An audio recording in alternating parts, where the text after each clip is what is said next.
Welcome to the newest episode of Beyond the Fame with Jason Fraley. I'm your host, Jason Fraley, picking the brains of the top filmmakers, musicians, and artists of our time. Regina Belle performs live at City Winery in Washington, D.C. for 2 shows this Saturday. We spoke about her award-winning career, particularly her Peabo Bryson duet A Whole New World on Disney's Aladdin, which won the Oscar for Best Original Song and Grammy for Song of the Year. Regina Belle, hey, thanks so much for joining us on WTOP.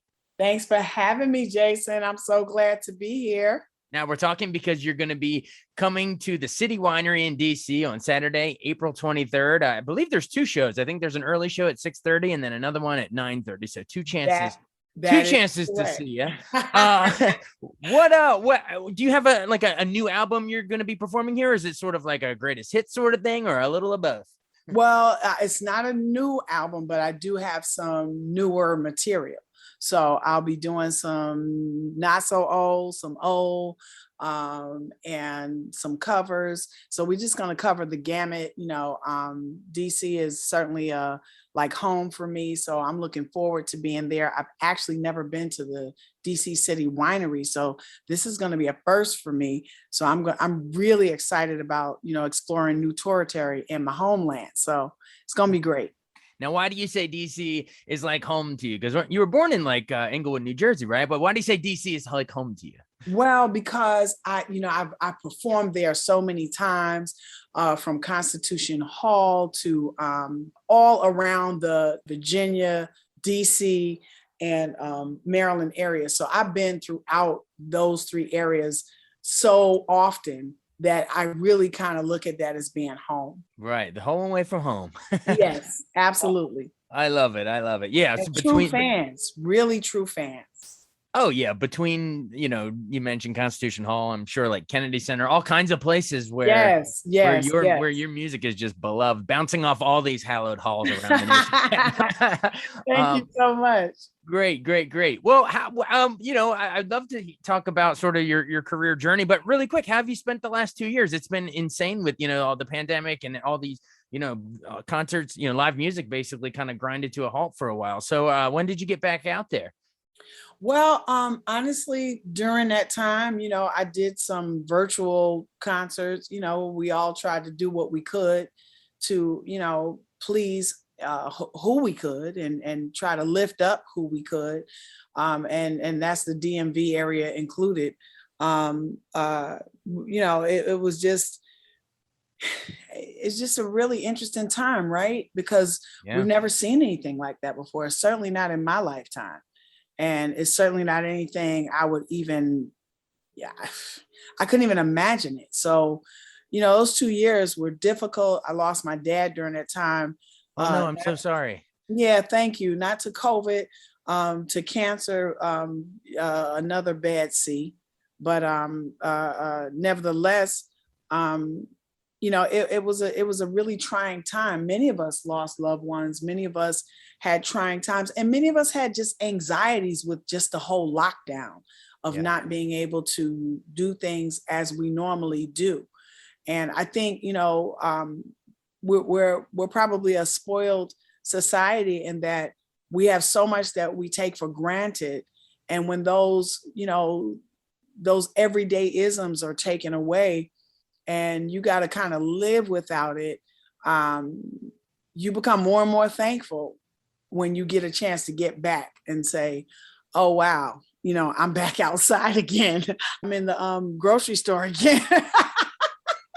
Right. It really has taught us to really appreciate everything and not to all those things we took for granted. Every little thing was sort of stripped away and brought down to its basic core. And now we're slowly going back out, and you sort of you see the world anew, like, wow, this was here the whole time and I didn't appreciate it before. Right. And so I'm thankful that I had resources, like I had the AARP couch concert series, which was amazing. And I did it alongside with many of my friends in the industry.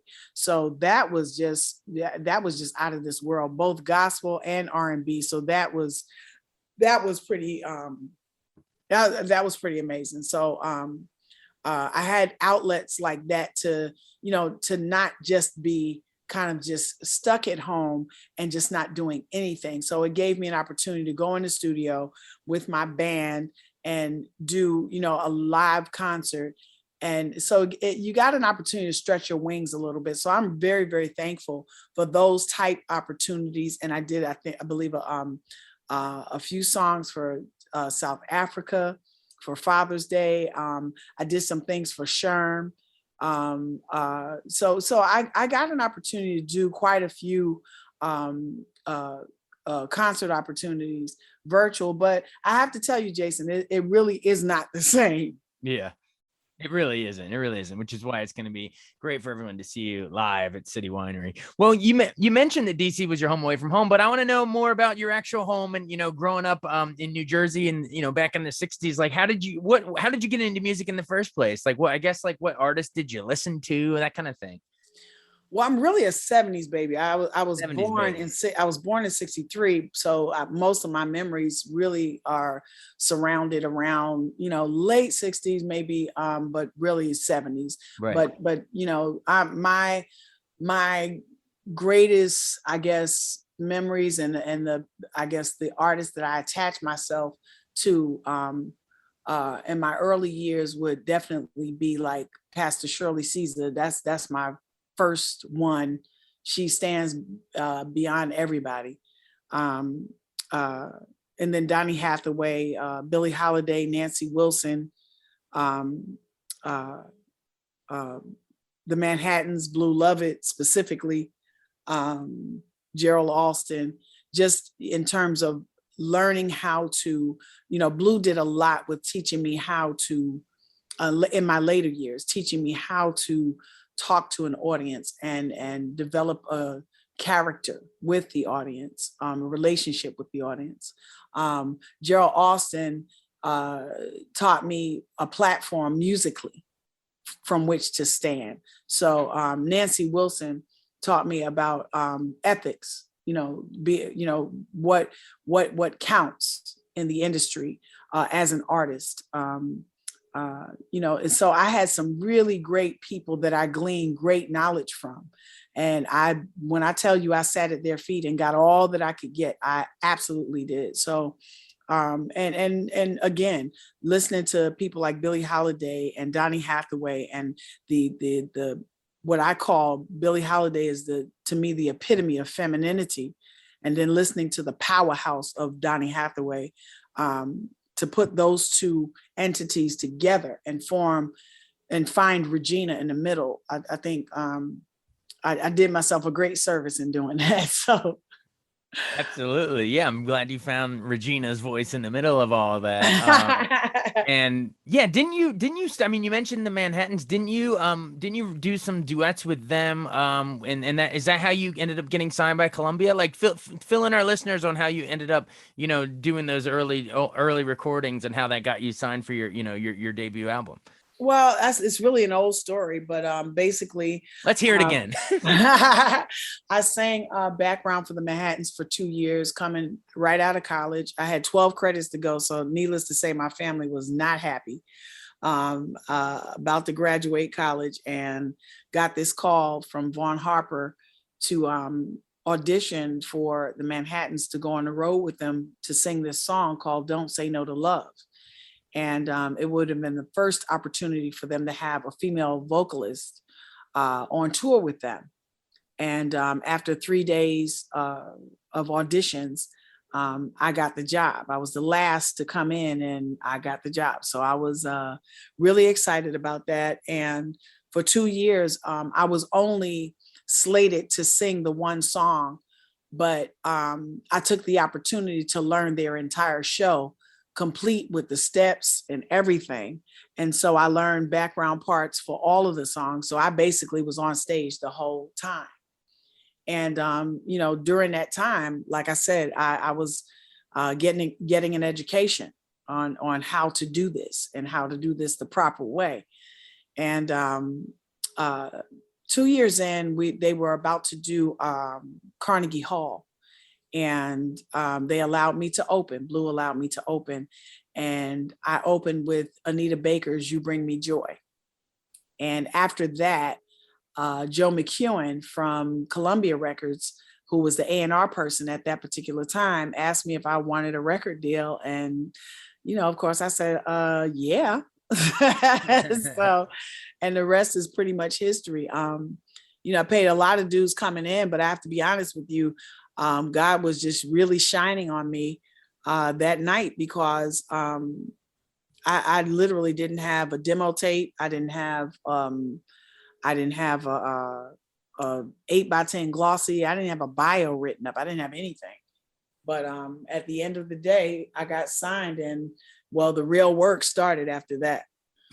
Yeah, exactly. That first album, All by Myself, you had a couple songs people might remember, So Many Tears and Yes. Showing Me the Way. And then I believe that same year, I guess in 87, tell me about when you meet Peabo Bryson to do Without You. I know we have some other songs of theirs, hint, hint, that everyone knows. But tell me about that first one, Without You. What was your initial reaction? When I tell you that was crazy, because Peabo was somebody who I absolutely loved. I met him actually at Rutgers, where I was going to school in New Jersey, because I was over the entertainment for minorities at Rutgers University, and so I got him and Phyllis Hyman for our Kwanzaa festival, our pre-Kwanzaa festival. And I reminded him of that when I met him. And he had come there with Roberta Flack. And I was I was so blown away that night when they came to perform, he and Phyllis Hyman, because they were like two of my all-time favorites. I mean, I call my basement chops, all of my bottom, resonance, all of the bottom notes. When you hear me sing anything in the tenor registers, is totally Phyllis Hyman.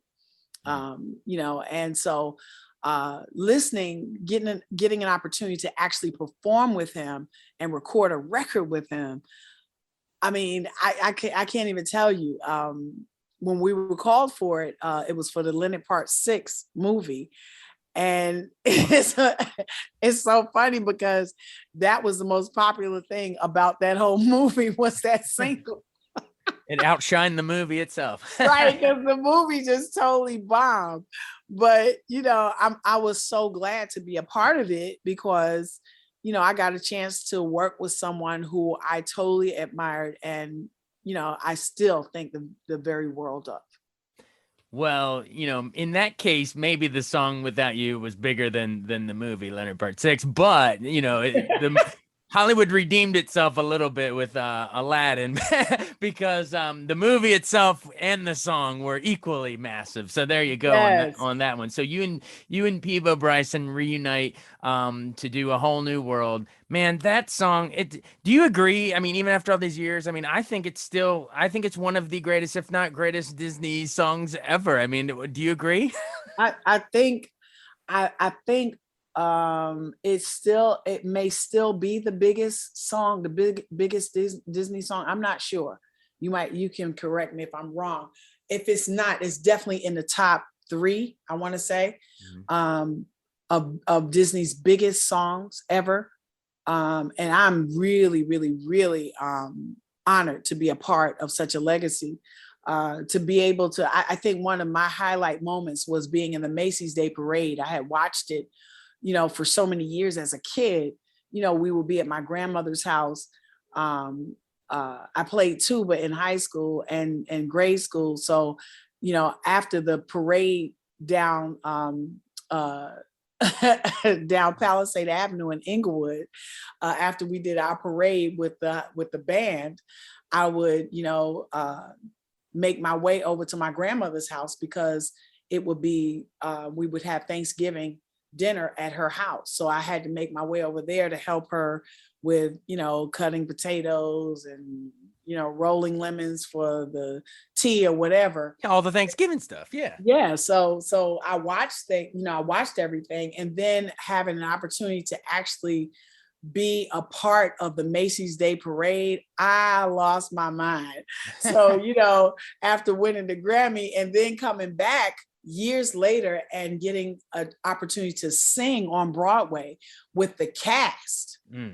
Oh my goodness. When I tell you that song has opened so many doors for me, for so many dreams to come true. It's just remarkable. Just eyes have not seen and ears just have not heard the amazing things that God has just, the doors that he's opened for me to be able to walk through. It was a magic carpet ride for your whole career to come. I mean, open to so many doors. Well, real quick before one more on that one really quick though. We're talking about all the doors that opened, but take me back before you even knew it was a thing. It's probably hard to remember. It's so ubiquitous now for all of us, parents and kids. But before you even, when you first stepped in to record that with Peabo Bryson in the studio, could you feel there was something different? Was there a little bit of a magic? Did you know this was going to be the big jam? Everyone asks me that, but I was working so hard. I was on tour. So right. I had no cognizance of how big the record was going to be. I actually had bronchitis the day I recorded it. So, yeah. So it was about trying to get through the recording so I didn't sound nasal. It was about, trying to be well enough to get through the recording. I mean, it was, just hats off to really, really great writers, Alan Menken and Tim Rice, for just amazing gifts to put together a action-packed song, just a powerhouse song. When I went in the studio, both Peabo and I knew hooking up with him was going to be amazing because he had already proved himself with Beauty and the Beast. So my position was, if it's not broke, don't fix it. So, I knew that we had a great shot at having a powerhouse song. But I had no idea. I had no idea the song was going to be that big. When it was like the first platinum record and then the second, I was like, wait a minute. Okay, wow. I mean, just amazing. Just amazing. And to be number one for so many weeks. Just amazing. Very amazing. And you know what I love about it too, and this is just personal preference, but what I love about it is the song actually factored into the movie. It was a major moment in the movie, and then you guys sort of do a radio sort of version during the end credits. So they worked hand in hand. Whereas I feel like a lot of Oscar-nominated songs, especially nowadays, it's like some famous artist tacks onto the credits, but it's not even in the movie at all, and then it gets nominated. But I hate when that happens. I love that your song actually is a major plot point in the movie. That's just the movie critic in me. I love that. Yeah. Memories of Oscar night and Grammy night. Gosh, it won Song of the Year and Best Original Song at the Oscars. But any memories of those awards ceremonies? Face hurting, smiling so hard, face just hurting forever. Just again, just surreal. There's just nothing like it. I think the only thing that compares to it, and that maybe supersedes it, is to hear people say that I played your song, and when I was dealing with depression. And the song helped me to rise out of where I was. I think that's that because to me, that is the essence and the job of what music is. It is for the soul. It is for the spirit to rise out of that place, to take you to a better place. It's a healer. It's supposed to provide something. It's supposed to do something. And so to hear people say things like that, and to have fans in a song that range from 8 to 80 is unbelievable. So, again, eyes have not seen, our ears have not heard. It's no way you could even imagine that it would do such things. But, again, I'm thankful to the writers. I'm thankful to the fans. I'm thankful most of all to God that I got the opportunity. Columbia Records Sony Records, thank you for the opportunity to be able to record. Disney, Peebo, thank you for the opportunity to record such a wonderful, wonderful song. And to all the musicians and everybody who was involved in making the record, even years later, it still touches the hearts of people in such a magical way. Oh, it's an all-timer. It's an all-timer. Well, it wasn't, so a lot of our listeners, they hear your name and of course they're going to think of you and Peebo and A Whole New World. But we got to remind people. I mean, there's been plenty of other big ones. Like I think you got nominated for R&B vocal performance for "Make It Like It Was." I did. Several of your albums too. Believe in Me. This Is Regina. I mean, you've gotten some love from and acclaim for a bunch of other stuff. Do you have something that's not A Whole New World that maybe if our listeners is hearing this that might only know you from that? Is there something else that you'd be like, hey guys, go check this out. This is actually my best thing. I think my very first gospel record is that's some of my best work, and my Lazy Afternoon CD, the jazz CD I did with George Duke. That was probably, those two were probably two of, even though I finished the Lazy Afternoon CD in 10 days, I still think it was one of the most difficult because of my where I had to be mentally. We recorded all of the songs live, so there was no going back and fixing this and going back and doing that. We recorded everything straight down, and so and that was because it was a little bit of intimidation because I was working with George Duke. I mean, literally, I come into his studio and I ask him, like, dude, do you know who you are? And he's like, do you know who you are? I mean, that's how much I look up to George Duke. I mean, he's just, and I'm talking about across the board genres. I mean, from jazz to R&B to gospel. I mean, he plays gospel as well as he plays jazz. I mean, he's just the dude. So, listening to him and hearing him and being a part of a project with him, I don't know. It just was a place that I will always that's always going to be near and dear to my heart. But I think that was probably some of my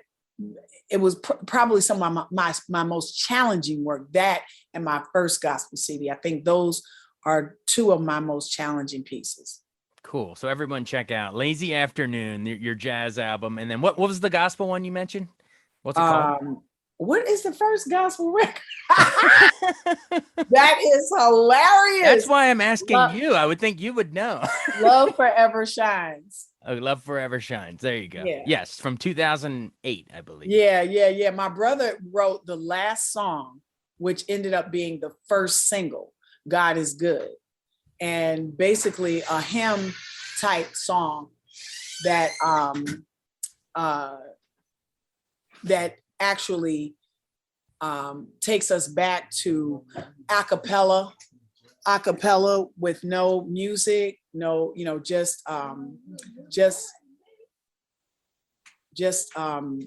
like a drum kind of sort of, if you will. It's an a cappella piece, and it takes us back to how we sometimes do church when we do gospels, spirituals, hymns. It takes us back to a time to the early church. And my brother was like, we don't have the hymn, so I got to write it. And so he wrote it really quick, and boom, we got this great song on there. And I'm just, I'm really grateful. And my brother, in case you didn't know who he is, Bernard Belle has written for some of everybody from Michael Jackson, Remember the Time, to Patti LaBelle, myself, Guy, Blackstreet. I mean, and the list is that's not too shabby. Boy George. I mean, the list goes on forever. So, Talented family. Yes, yes. Awesome. Well, you've been really, really generous with your time. I guess maybe one more time for one more before I bow out. I have to know what it was like. You get invited to sing at the White House, right? Yeah. I mean, come on, growing up, loving the music as a kid like you did. I mean, you could have never imagined you were going to end up going to the White House. But when was that? Like 2000, early 2000s? Yeah. You it's crazy because you have these images of things you want to say to the president about things you wish that he would do and all of these different kinds of things. And you get in there and it's like, wow. You forget what you were going to say. I mean, you kind of forget everything because, wow, it's quite the place, a place of love and both hate, because a lot of bad things happen through that office, and then a lot of great things happen through that office. So, True. It was a few months before 9/11, actually. You were there, right?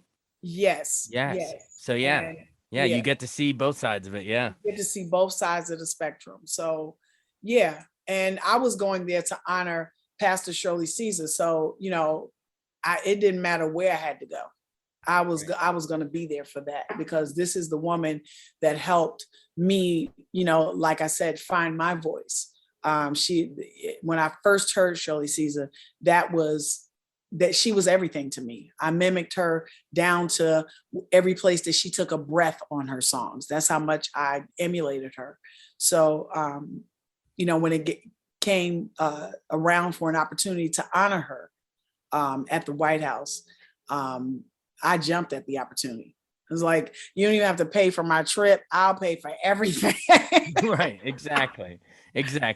Well, I bring it up because it just shows, how the legacy that you had, that you got asked to perform at the prestigious, the president's place. I mean, that just shows you made it. You made it. Yeah. Thank Um, you. Thank you. But I really, really, really want people to come out to this show on Saturday. It's going to be amazing. We got 2 shows, and I really need y'all to buy. We still got some tickets left for the second show. I think there's only a few tickets left for the first show, but the second show, we still got a lot of tickets. So I really want you all to step up and, get those tickets. I promise you it's going to be a night to remember. Awesome. Yes, it's a show. I believe the first one I think is at 6:30 or something. But if you have an opportunity, if your schedule allows, try that second show at 9:30. Yeah, there's a little more room in there because we don't have the sanctions on time, Exactly. where we got to turn over turn over the show. Although I'm not gonna hold nothing back on that first show. I'm gonna give you everything I got. 2 great shows, but pick whichever one you want to go to. Again, it's the acclaimed Grammy winner Regina Belle coming to the City Winery in DC this Saturday, April 23rd. So get your tickets now, citywinery.com. Hey, Regina Belle, thanks so much for doing this. This is great. Thank you, Jason. I enjoyed it immensely. I'm coming back. All right, sounds good. Sounds good. Take care. Bye-bye. Thanks so much for joining us on Beyond the Fame with Jason Fraley. Remember to hit the subscribe button and give us a 5-star rating if you like what you hear. We'll see you next time.